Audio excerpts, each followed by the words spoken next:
I'll be predicting top 5 of NA East, top 5 of EU, and I'll finish off with West after. But then, you know, I also want to do more than just predicting. I kind of want to give you guys my insights as to why these guys are going to get top 5 or have the higher chance of getting top 5. At the end of the day, a lot of things can happen. It's a battle royale. You know, the way zones pool, the way things happen, anything can go on. As you guys know, we're on a new map. First FNCS Grands on this map, and the metal is very limited on this map. I think Peterbot's one of the best fighters. I think Bugha is one of the smartest players in terms of like the way he retains knowledge in final lobbies compared to other, you know, he's got all this library of how to play certain circles and certain surge. I think they can do very well. I think Acorn and Cold are gonna get top 5 just solely of just the fact that Acorn like is probably studying the game more than most of the people that are playing here, and Cold is absolutely one of the best players in NA East in the world, especially in final lobbies. He knows what he needs to be done, and Acorn I think is a good IGL, so they're gonna take him far, bro. All right, listen, this is actually so hard for me to pick a top 5, and I'm almost picking it like out of experience. I think it's the kids' time. I think Agers could not have a very high chance of winning. I mean, they're coming out of here with probably 18 splashes. I know they don't have guaranteed hammers, but they're good enough to play without it. The reason I put Bugha and Peterbot third, one, obviously no hammers, you know, right away, but how hard have they been grinding, bro? How hard? I'm gonna do this or Walker's invert. That's what I'm gonna do. I don't know how to spell his name. Whatever. I'm just gonna do this. Because final lobbies, bro, they're hard. They're hard. I feel like this is a good top 5. And my reasoning behind it, I mean, I've explained it quite a bit.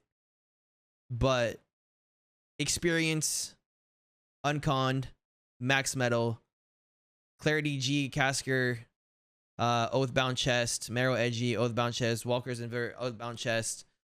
A lot of people around them, a lot of surge. Surge shouldn't be too big of a problem. I think I'm gonna do a top 10. I think I extend this to top 10. But I got Agers Kanata winning, Bugha Peterbot second, Acorn Colt third, Clarity G and Casker fourth, Marrow Edgy, Walker's Vert fifth, Aviv Skittle sixth, Encrypted and Ducky seventh, Clicks and Donnie eighth, Muzz and DJ ninth, Scented and Dukes 10th. First place, Wheezy Vino.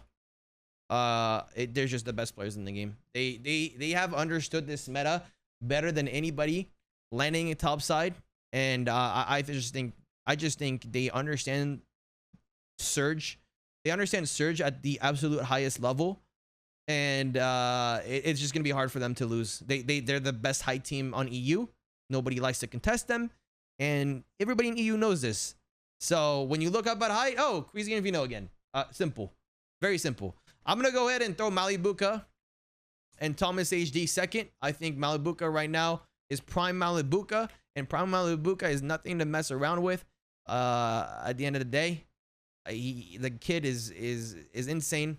With Thomas following up some of the best aim in Fortnite history. I mean, these guys should get easily a top 3, if not win. I'm not gonna go crazy here, but Tayson and Mustache are also getting either third or top 3. All right, it's just very simple. Listen, chat.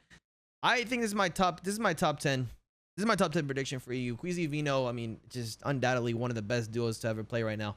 Malibuka and Thomas, we already know. Tayson and Mustache on con. Camiseti on con. They study the game. They study surge. They study everything better than a lot of the teams that are in finals. Diox and Mappy, there's just, I mean, their split is good, and they have done good in finals.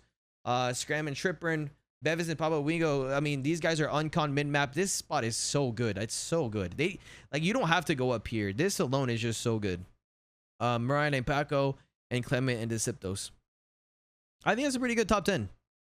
The Fabo and Pollo, they don't belong in second, bro. They just don't. Like, I'd rather put Higgs and Caleb up there. Thork and Bolts can do good. I don't have Thork and Bolts. I'm taking Zuki's out. I'm taking Zuki's out of the top 10. He's not doing it. From 10th to 4th, anybody could. Because if Caps and G-Vin land on Reed Epic well, Higgs and Caleb clean up.